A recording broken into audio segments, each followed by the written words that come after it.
Ladies and gentlemen, welcome to today's live. We are talking mining and I'm just waiting for my very special guest to come on. If you don't know me, I'm Alana from Win Win. We help people to get mining jobs. Thank you for joining the live. Make sure that you like it, share it, and are following the channel for more content to get you employed. Hi Bella, welcome to the live. Stallion, welcome to the live. Thanks for joining. Hi Adam, how you going? If you guys have any mining questions that you want answered, recruitment, how to get a job in Australia, anything like that besides immigration questions, feel free to drop them in the comment section below. Just waiting for my guest to come on. Hi Tommy, how are you? And then we're going to be talking and answering all of your questions and talking about the mining industry, trends that are going on, jobs that are totally awesome that you could potentially be applying for, and exactly your correct pathway in. So hi Chanel, how are you? All right. Hi. Tegan, ladies and gentlemen, welcome to my guest, Tegan. This is the Mining Mum. If you haven't done it, she's got an amazing podcast and she's the owner of Talent Mining and Minerals. Sorry. Yes. Thanks so much. Obviously this is my second ever live. I was like, how do I do it? I've already forgotten. It's easy. I just press the button and then you just accept. Happy days. Crazy. What's going on over there? I know. It's bloody robots. Oh, Kia ora, how are you? Alrighty, let's get into it. Guys, I've got Tegan on here. She is the owner of Talent Mining and Minerals, a recruitment company in Western Australia who helps you guys to get jobs in the mining industry. So Tegan, talk to me. Tell me about your mining journey, how you ended up starting your own recruitment company. So I came over from New Zealand. My dad was working in the mines and I needed a job because I was 22, didn't have any money, was working all these jobs trying to find myself. And then came over, got into what was my first job? Gardening. So it was really fun. It was like, you were getting all this money, working 12-hour days with a really good crew. We used to do whippersnipping and rehab stuff. And then progressively went into other roles after that. I saw that the boys that were working on the machines were getting $12 more than I was, and I was like, hey, if I get my truck license, will I be able to start working on better projects and make more money? And they were like, yep. So I went and got my truck license, automatic, which was great. And that was actually one of my favorite jobs, just driving the trucks around and, water carts, going onto the sites and just working in the water cart or the tipper. But it was so cool, just listening to music, chatting to the mate, all of those things. And then what did I do after that? Then that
finding really easy to fill, and then some might be a bit more challenging? Yeah, so I think thing is like the entry level ones. So recently I've been looking for a site admin and utilities. And obviously you'd think that cleaners, site cleaners, you'd think that those ones would be the easiest to fill. But personally I feel like they're the like ones that you need to put the most effort into, because as a site admin, yes, it's entry level, but you're like the key to the whole department, the whole site. So you need that person that's going to be the face of your business, or, you know, the person that's going to be helping, you know, your team. So, yeah, site admin. One thing that I always say to the site admin people is like, it's all about attitude in those roles, because you are very like client facing. So like having a really good attitude, you might not be the best administration wise, but if you don't have the experience, you want to go in with that really bubbly energy and, you know, ability to help everyone. Same for the cleaners. I think like they're such a key part of the ecosystem at any workplace. But like what I really noticed, because I managed the cleaners on site, was that, you know, if your toilet wasn't clean or the coffee wasn't stopped, like it didn't matter what was happening out in that shutdown world, like it was the worst thing ever. So, you know, finding people in those spaces is actually a lot more challenging than you think. And, you know, it's a lot harder than people think as well. Like, oh, I'm just going to go get this utilities job and I can clean. But then you get out to site and you realize it's hot. You're cleaning some things and it's not as easy as you think. Oh, absolutely. Everyone thinks it's a walk in the park, although the first thing that our people usually in a consultation division, I do not want a utility role. It's like, why not? That also encompasses like bus driving and, you know, mine site cleaning and all these other cool jobs. So it's not just cleaning toilets all day, but and sometimes it can be. But talk to me more about the admin roles. What are the prerequisites you've found for the admin roles that you're looking to fill at the moment? So obviously, so I just employed somebody that she didn't have site admin experience, and I know a lot of like ads are currently looking for site admin experience, but what she did bring was like years of executive assistant, being an executive assistant. She had been a project coordinator for like a building construction. They did like those modular homes. So she had like a brief understanding of, you know, the construction world, which would translate into mining. But the key thing that we both, like me and the person employing her, took away was that her attitude was key. Like she was just like, yep, I don't care what it is. I get in, I'll fix it, I'll help anyone. She was like available around the clock, and we were just like, she might never have been on a mine site, but this girl is going to come in and whip some ass. Like, you know? And we were just like, it's going to be so good. So, yeah, there was a few kind of components, but it does depend on, you know, what company it is means what level of experience they are looking for. And I was just lucky that, you know, the people that we're employing, they were open-minded to not having that level of experience. Good. One other thing that I would say is that if you're applying for an administrative role and you haven't spell checked your resume or formatted it, oh wow, that is a big kind of red flag. Like, you know, you want to come in and be an admin, but then you've put no time into like the presentation of your resume or spell checked it. Like, essentially that's what they're going to be in charge of, is like running presentations and like sending out emails and chat, you know, spell checking things before they're going out. So that's why I have been rambling on a lot lately, just about the quality of your resume. Oh God, yeah. It's so integral. Even what we've always found, even in the consultation division where we do resumes, is that the admin ladies are always the most thorough, because they have to be, because that is, you know what I mean? They know what they're talking about. They know what to look for. So they're great to work with in that aspect. So yeah, if you're applying for an admin role and you've got spelling mistakes in your resume, that is a big red flag. So yeah. 100%. Oh, sorry. Yeah, go. And I was going to say, I've kind of like, I was going to do a video about it today, but for resumes, like, because I've been looking at freaking hundreds lately, just like trying to shortlist for a couple of projects, I kind of have got it down to 3 things that I always look for now. And the first one is like presentation. So obviously the way that it's been formatted is obviously the way that they're going to present themselves. Then the next one is the content. So I'm just tying up my daughter's hair. That's okay. Content. So like literally you do not need 20 pages of the last 50 years of your life. Like how do you consolidate that to like the kind of key roles and key skills that you have? Yeah. And then the third thing is really like the first 3 seconds. So what is at the top and how does that correlate to like what I'm looking for? Like it's that first elevator pitch. Those are the key things that I'm always looking for. So career objective, or personal summary, is that for you a yes or a no? 100%. If it's not the big bio, which like depending on what it is, it's those key points. So you say like, S&P supervisor, Boilermaker trade, leadership, this, like, so just to the point. Attention is the biggest commodity these days. Like trying to keep people engaged. Yeah. What would you say to someone? This is for me, even in our consultation division, I'm like, references, get references. And some people come on here and attempt to argue going, no, I'm not giving my references until like I get the job. Like, what are your thoughts on that? 100% references. I'm like, if you don't have references, then to me, like, I'm like, and so I think I do look at like who their references are.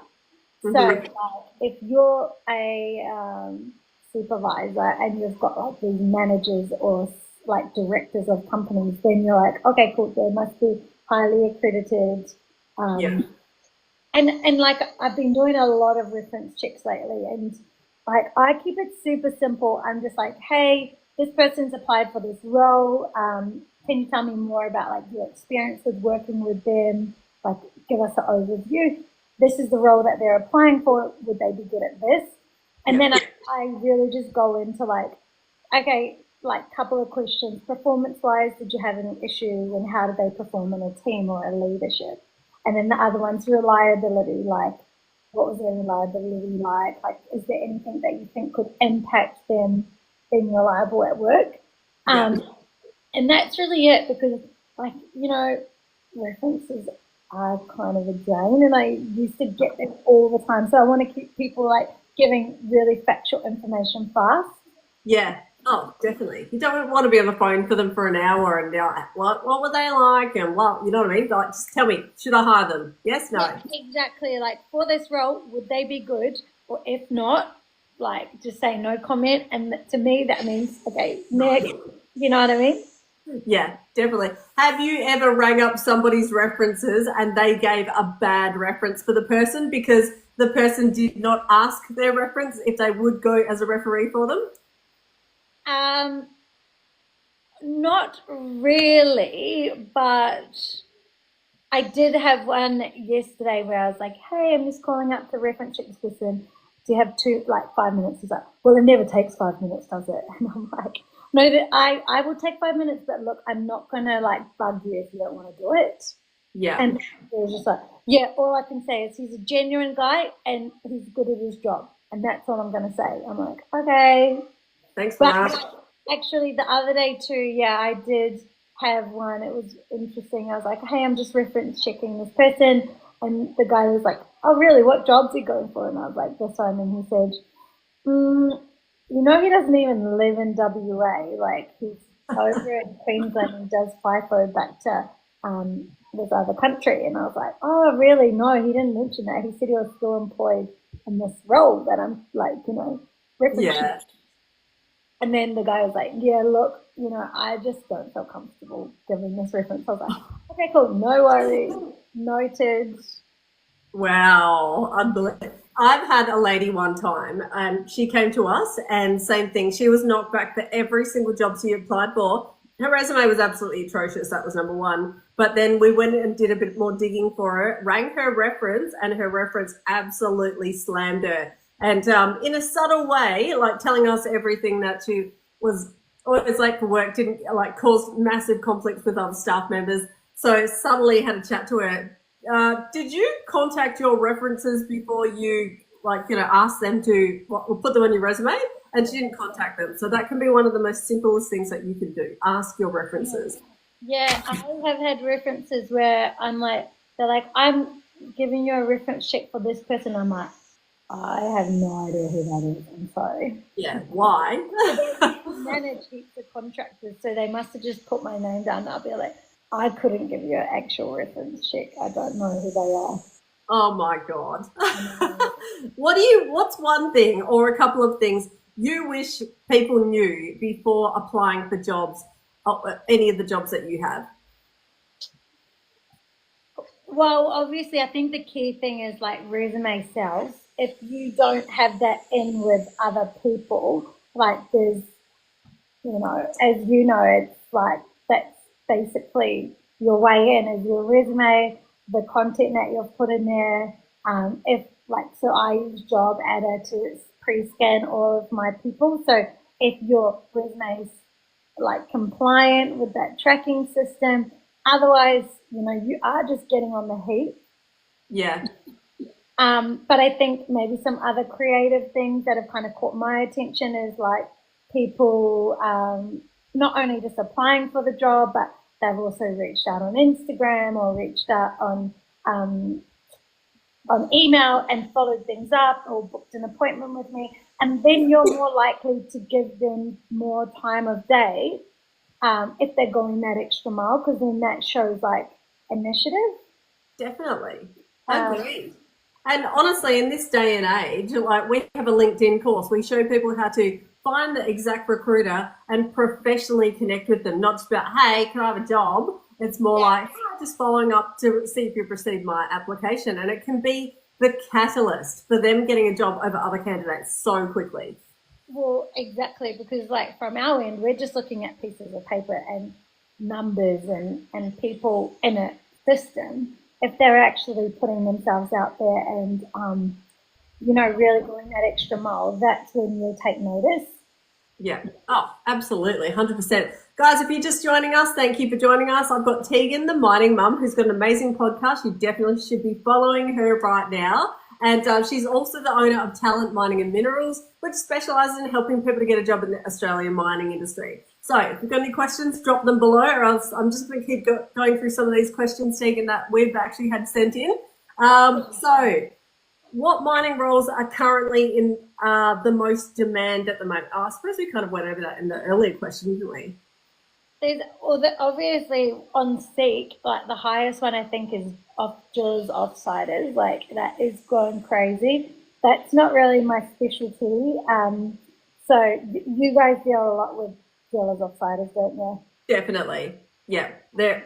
And I personally, I probably wouldn't have done that job, but if I was going in again, like back in the day when I was 18, 19, I probably would have gone for that job because it's literally, you're looking at walking into 110 to potentially 130, $40,000 for an entry level job. So easy to get, and bang, like a couple of years of that, you set yourself up for life. So it is a great job to get into, definitely. And just with that, I've spoken to a lot of recruiters that do specialize in the drillers offsider role, and they say, like, before the technology, it was like a very strenuous job, very hard to get into. You had to be, like, physically very fit, not really like female orientated roles. But now there's like automatic drills that, do a lot of the heavy lifting. So they have started to employ a lot more females in that industry. I don't know more about it, but yeah, that's kind of what I've heard. Yeah, I know it's still very physical. I was speaking to one of our clients and he was saying he wants to create a course where for 9 hours they're running like with sample bags backwards and forwards because they are so heavy, and you do need to be extremely fit to pass the medical and to like make it in that job, because not everyone can do that if you're lazy or like unfit. So but great opportunity to get into. Tell me, how have you found, and this is an interesting question, how have you found the shift towards automation and AI technologies impacting recruitment in mining? Have you noticed anything, or?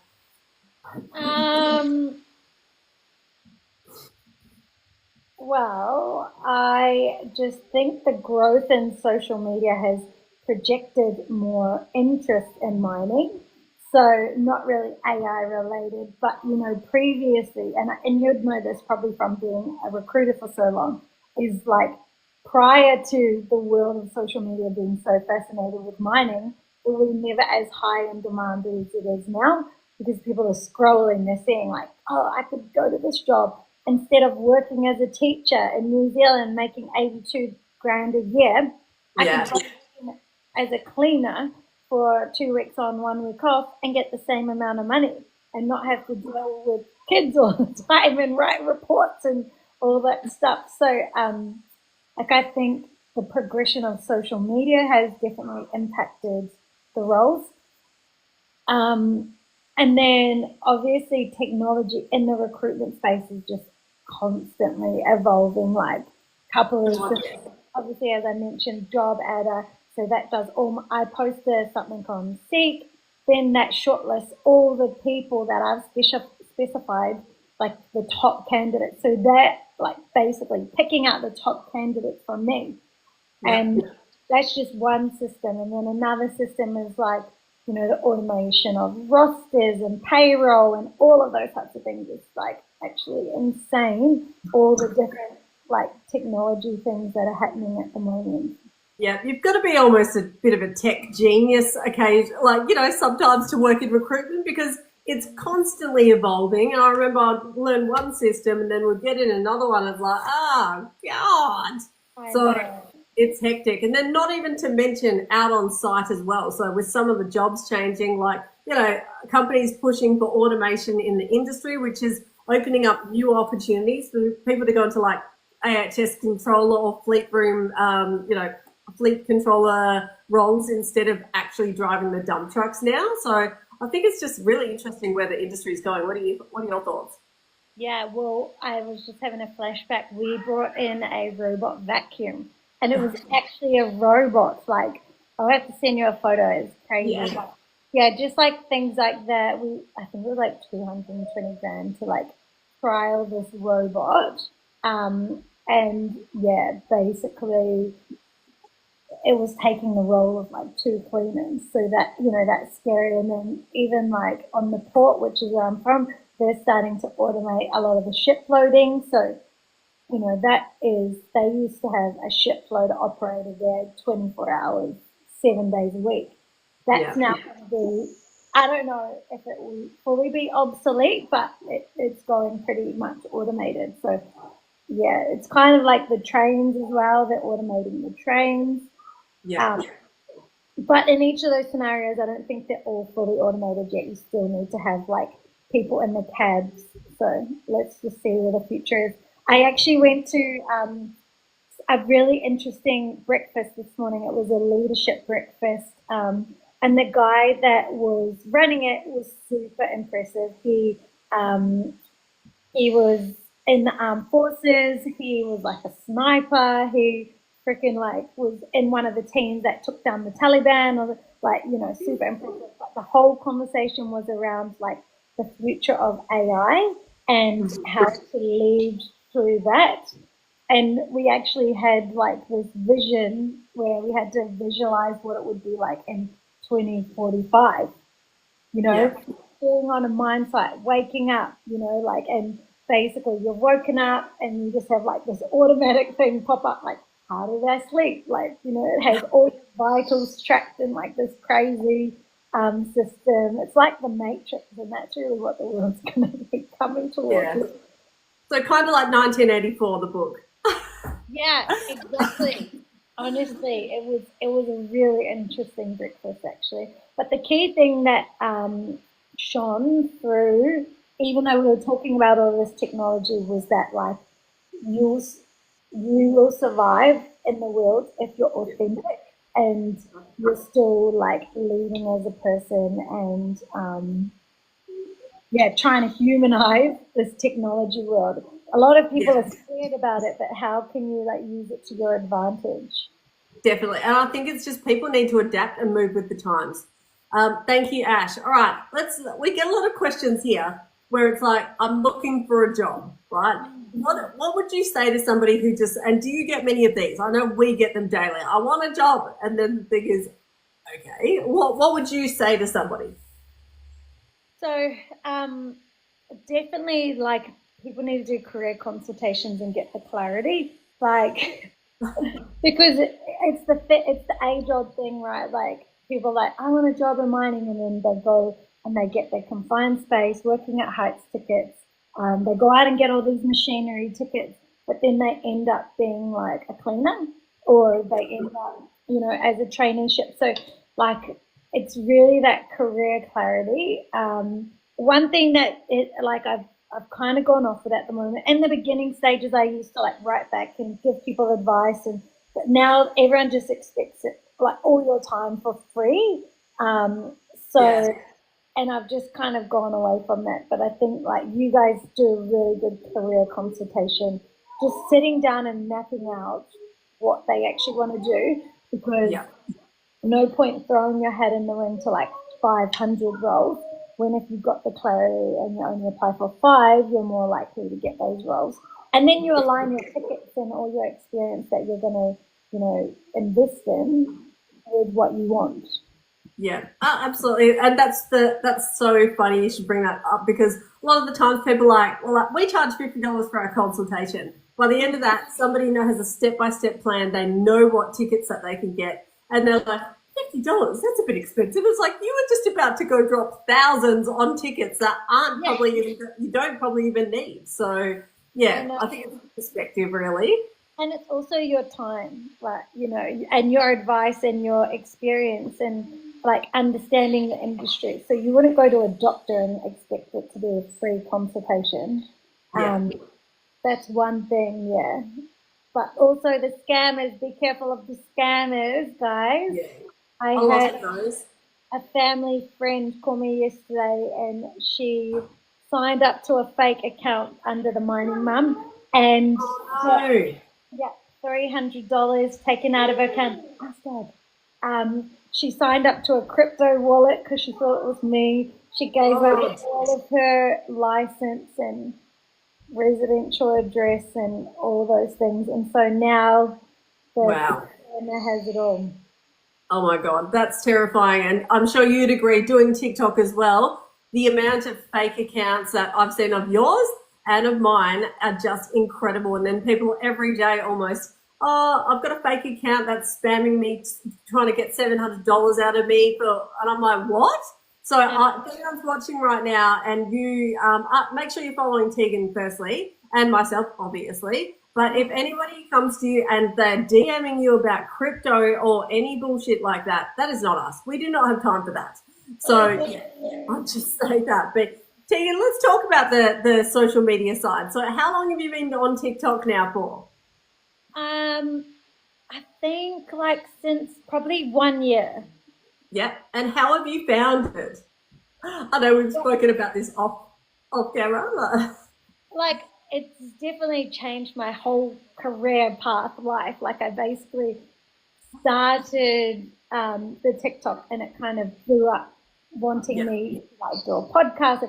So there's been amazing opportunities, like I've had amazing opportunities, but like I think I'm not as good as you at being consistent. So I feel like that's where I'm lacking at the moment. But there's also a lot of like I don't know, I like not negative stuff, but I get sucked into scrolling in my like in a negative mindset sometimes, and sometimes I just need to have a break off socials because I'm just Yeah. like I'm just getting stuck in the scroll. And one thing that I listen to a lot of podcasts and stuff, and they're like, make sure you don't get on socials for like an hour, and like make sure you have an hour off it before you go to sleep. And I'm like, literally, it's the last thing that I do at night and the first thing that I do in the morning. And I know it's so bad, but it's really hard to break that habit, especially when you have multiple accounts and you're like trying to keep up with things. Yeah. Oh, agreed. I'm the same. Half the time I'm like, turn it off before I go to bed, and then I'll be listening to a podcast because I can't sleep. So I'm like, oh, it's like a nice calming thing in the background, 100%. I know, yeah. You know what I actually fall asleep to at the moment? I've got it hooked on those bloody horoscopes. You know how there's like all those people giving you horoscopes. I'm just like, what am I doing with my life? Why am I listening to this shit? So, are you listening to other people's readings? Yeah.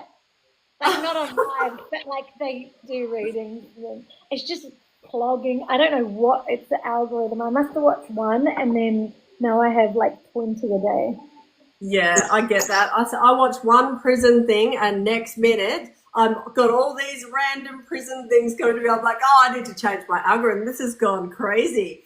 But yeah, anyway, you're doing great on social media. Keep it up. And like seriously, it is business changing for anyone who's watching. And if you have a business or you want to get into the influencer side or whatever, like even start on TikTok, commit to doing videos, it will blow your business up, like, or your whole everything. Okay, let's get back to some mining questions. Guys, I've got Tegan, the mining mum, with me. If you've got any questions about how to get a job in the mining industry, feel free to drop them in, or else I'm going to keep going through the list. All right. What are the unique challenges and opportunities in recruiting for mining operations in regions like the Pilbara? Well, obviously, one thing that I always talk to people about in interviews is the heat. So where we lived in Port Hedland during summer, it gets up to like 45 degrees daily, as well as, you know, the flies. Like there's a lot of things, especially the heat, and that's probably one of the biggest factors that you need to take into consideration when you're applying for these jobs. Because if you're not like a hot person, then it can be overwhelming. I've seen people like faint and be like, this is just not me. So that's obviously one of the biggest challenges. And then I think, the whole FIFO life, that's not for everyone. It can be quite challenging, quite isolating. My partner does FIFO. He's always been living in a house, but he's now moved to like the camp life. And some of the things he said is like, wow, it can be quite isolating. Like you go to work, you come home, you're in a donga by yourself, like you eat lunch or dinner by yourself.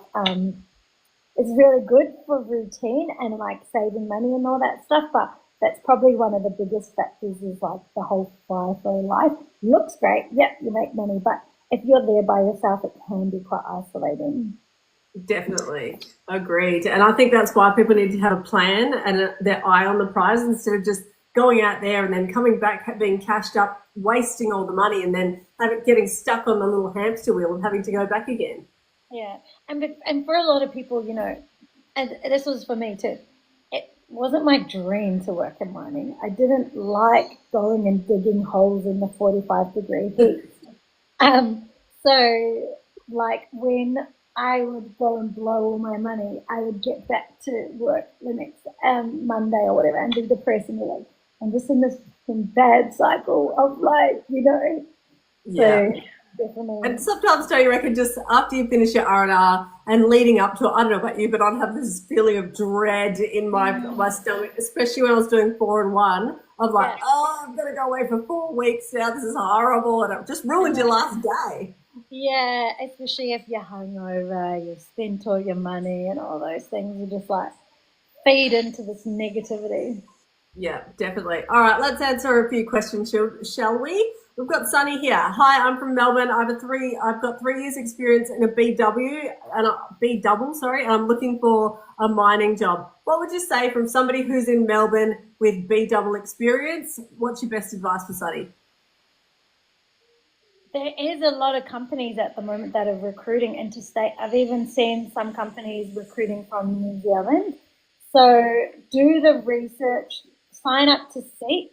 That's your best bet. I know you talk about it a lot, but creating like a really good profile on Seek can help you land the job before you even apply. So that's really key. And doing some research on the agencies that specialize in that, like in the trucking industry, haulage industry. And signing up to them, emailing them, calling them, sending your resume, because I know like truck drivers are in high demand, they are doing interstate and some even offer relocation. So doing the research and just being persistent about following up. Yeah, definitely. If you need help, Sunny, get in contact with us as well. We can create a plan for you. So you just go bang, bang, bang. In one of our packages, we even get you all the lists of all of the employers who are hiring for the job that you want. So, including the links to their job ads. So we've basically handed up to you. All right, if you're in Jamaica, firstly, you're going to need a visa and you're going to need to move. If you need help with that, contact our immigration agent. Contact us at info@winwin.com.au. Camille, can you drop the email address, please, for anyone who wants it? It's about to be the very first comment that's about to get dropped. Same with you, Michael. How can I join your company? We've got 2 different divisions in the Win-Win business. So you can go onto our website and apply through our vacancies tab for any positions that we've got. You go into the mix, and basically, if you are successful, we get in contact with you, etc. The other option is if you have no idea where to start, that's where our consultation division, we sit down with you, create a plan, and make sure you're not going to mess it up, basically. Okay, I can't even read that one. What if I have no experience whatsoever, therefore no reference to back up my CV? Really doesn't matter. There are so many like entry-level jobs, so there's always something really relatable that we can find and draw out to give you ideas of jobs that you can actually get, like hairdressers getting dump truck operator roles, or teachers getting dump truck operator roles. I've got to stop talking about dump truck operator, but you get my point. There's got to be some entry-level job that matches your skill set. So that's what I'd say there. What are your thoughts on that one, Tegan?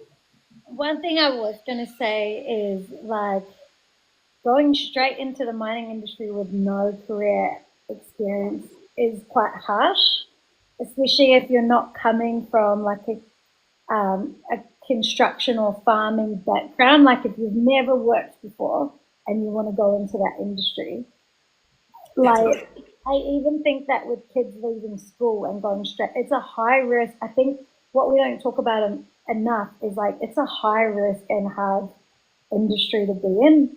And if you don't have any experience in any industry, I would say go to your local supermarket, get a job, pack shelves while you get experience in the world before jumping straight into the mining industry. Mainly because, it's high risk and it's super hard work. So if you've never worked in your life, it will be a big culture shock. Do you think? Oh, definitely. I went from working at Hungry Jack's at 17 to at 18, 2 weeks after I turned 18, working as a utility on the mines, and flew up there in a 16-seater Cessna and was like, what the hell have I got myself into? So, But you'd worked with other people and you'd done teamwork and you'd like probably clean toilets and, so you understood the working life.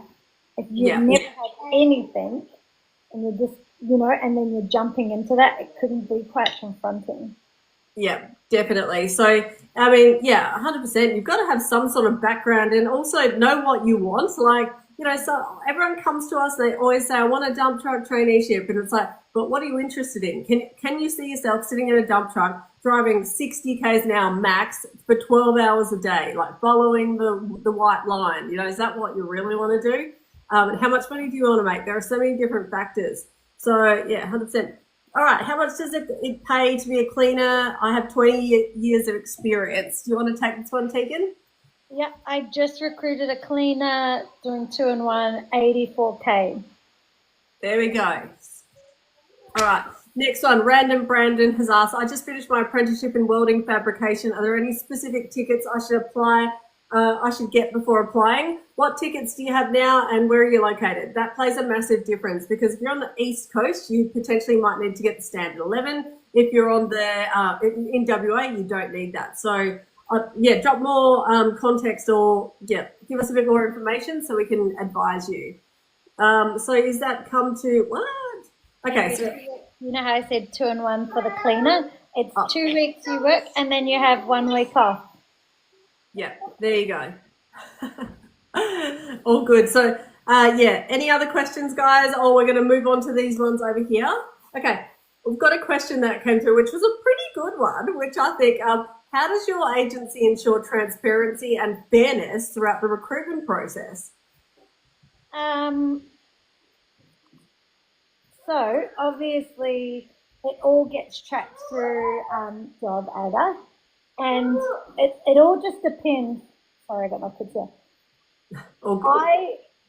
It depends on which roles that you are. I'll be recruiting for, and there's certain skills that like is non-negotiable for me. So it's hard. Yeah, like the thing is, it depends. Say as a cleaner, because there could be like 500 applicants. You're not actually going to be able to look at those applicants. So it depends the way that you mean fairness. Do you think it's fair if you just apply for this role? Hold on, I got my text. All good. I'm just going to keep. Oh, hello. I'm going to keep. I think the whole thing as well, Tegan, is the fact that we use tech to filter most of the resumes. So there's not even an opportunity to discriminate against a candidate. It is just, if you get through the ATS, then you will be one of the candidates in contention for the role. Am I right? Yeah, exactly. So it's all kind of pre-screened, generated, and then there's usually like specific things that you'll be looking for. So yeah, skill set, experience. Yeah, once I've finished recruiting for that role, I'll always send out like a thank you for your interest, unsuccessful. But yeah. And Tegan, this is really interesting. I know on ours, we can have automated emails go out to say, sorry, like depending on their stage and their resume coming through the ATS, some of them get automatically no dealed.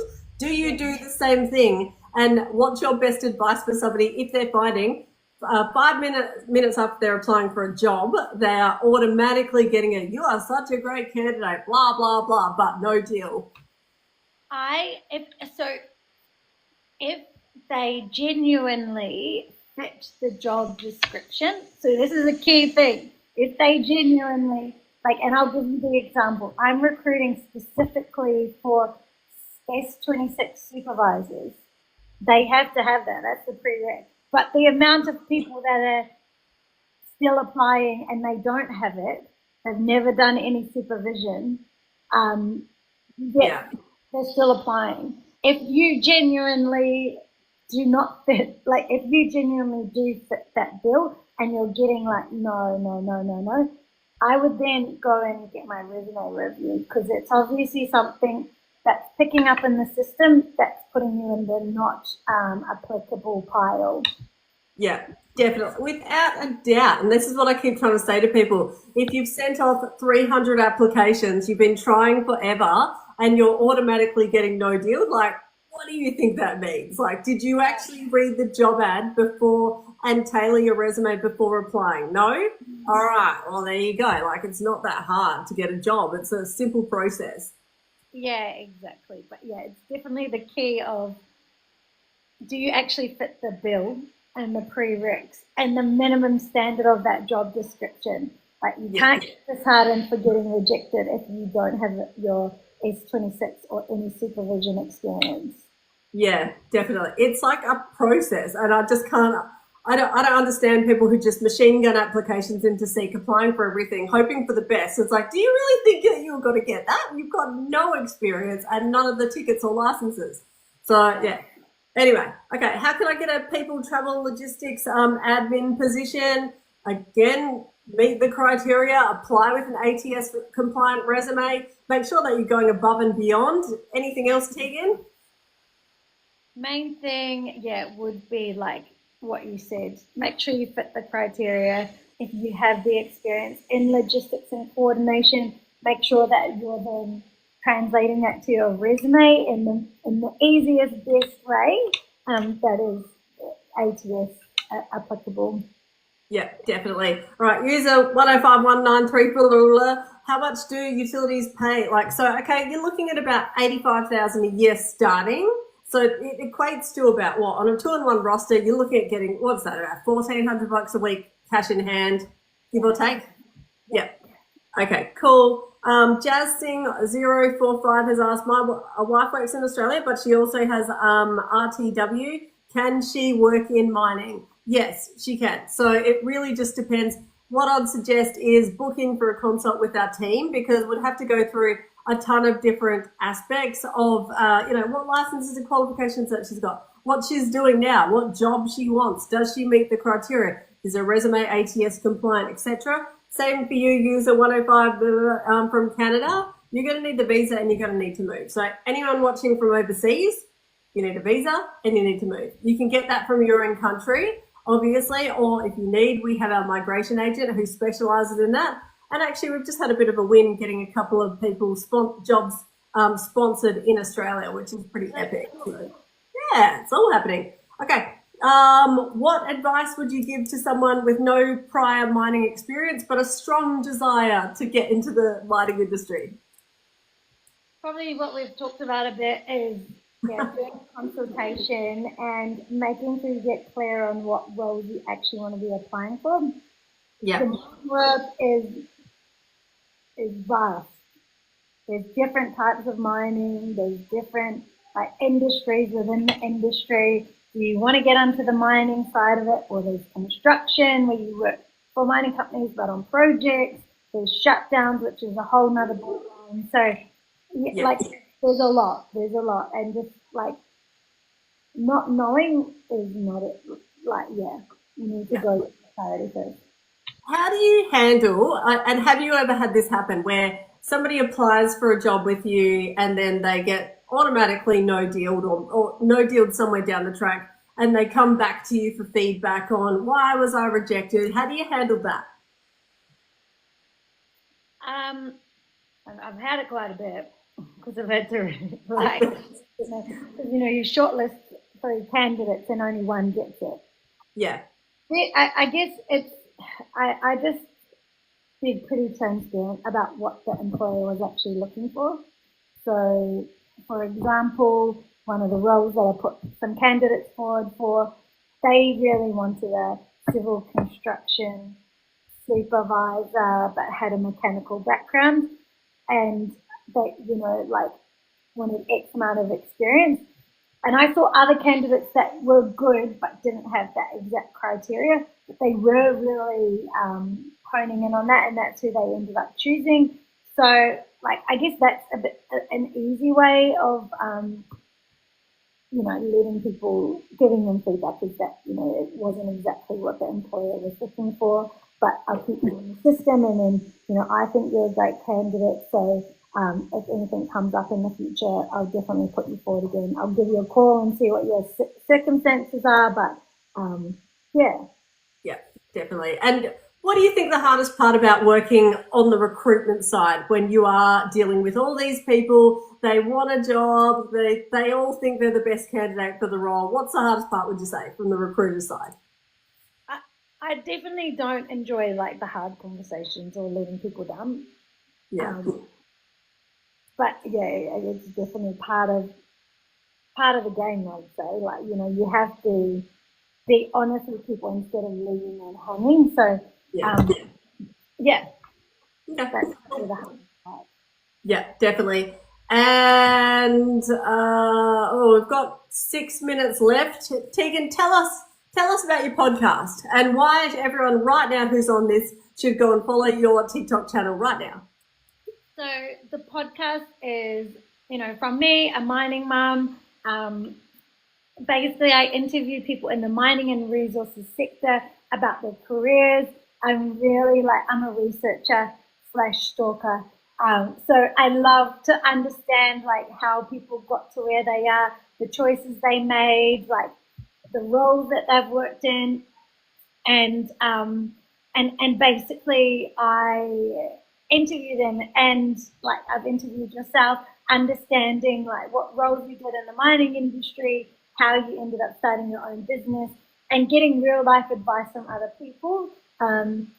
That's like sharing information. There's so many people that want to get in the industry, so yeah, I like to interview people to get their perception as well.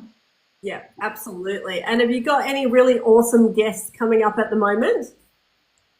Actually, I just interviewed a really interesting guy. His name's Cairo. He is a scaffolder in the mines, fellow Kiwi. He also has his own podcast called Corey's Tell Stories. But he's just really inspiring. So, like, he does everything at 100%. Like, this year he's committed to working out every single day. And this year he's already done, like, a marathon, a triathlon. He's doing Ironman, like, so he flies to site, he wakes up at 2 a.m. in the morning and goes and does 2 hours of training, then he does a 12-hour shift scaffolding, then in his lunch breaks and after work, he's editing his podcast and doing socials. Wow. I just love those people, you know what I mean? They're so inspiring and they'll always push themselves to that next level. Yeah. God, yeah, that's why I started this as well, because there's so many interesting people to talk to. And like yourself, I love hearing about, I started off in the mining industry and then I utilized it effectively to get me to where I really wanted to go. Just like in your case, my case, and it sounds like that guy's case as well. Yeah, exactly. Yeah, definitely. Guys, if you've got any questions, we've got 3 minutes left. I've got Tegan, the mining mum. Make sure that you're following her TikTok channel. She's got a ton of awesome content on there. Make sure you're following this. And I'm going to be putting this onto the Win-Win YouTube channel, the Facebook group. We'll be reposting this here as well, so within the next couple of days. Great question there. What would you recommend for women getting into the mining industry? So, depends obviously on your background and how that can translate to roles in the industry. So, as I mentioned before, I just helped someone that was an EA, like in the admin space, now move over to a site admin. One thing that I think is a really awesome opportunity is the traineeships. So obviously train driving traineeships, dump trucks, that's really good entry level because you get a full year or 2 years, 3 years of training before getting into the workforce. And those roles are amazing. Like I probably couldn't handle it, but a train driving role is insane. Like money, yes, it's hard work, but like, yeah, it's a career. Yeah, definitely. And, I reckon for women as well, like, just do it. There's nothing that guys can do out there that honestly women can't do. I've seen women drillers, I've seen women like superintendents, and if they can do it, we can do it without a doubt. And in most cases, way better than males anyway. Thanks for the roses, thanks for the likes, and thanks for joining the podcast today, guys. If you haven't done it, follow Tegan before we shut this down. Tegan, what is your one less? Oh, by the way, guys, I'm also doing on Sunday at 10 o'clock. I've got another, I have another live. I can't even speak. I've got another live with Cal. You might have seen him. He's an Irish guy. He's kicking about on TikTok, and he's the one who got me onto TikTok. We're going to be talking about how he got his first job from moving from Ireland to getting his first job in the mining industry in 28 days. So if he can do it, and if you're in Australia right now, you've got a massive upper hand there. So, yeah, I'll just say that. Join us then. Tegan, thank you so much for joining me today. And, great chatting with you as always. Yes, we should do this monthly. Let's do it. I'm doing this week I was meant to do 4 hours worth of lives. I had to cancel yesterday. I'm like, But anyway, yeah, let's do it. Let's lock it in. And by the way, next week I've got my migration agent who's going to be joining me on a Wednesday. So if you have migration questions, make sure that you're following my channel. Look into my little calendar thing of the dates and times that we'll be doing the lives. They're all Western Australian times, so just keep that in mind wherever you're located. Anyway, thank you for watching. Tegan, thank you so much for coming on today. Great chatting with you. Thank you. See ya. Thanks, guys. See you in the next one. Bye.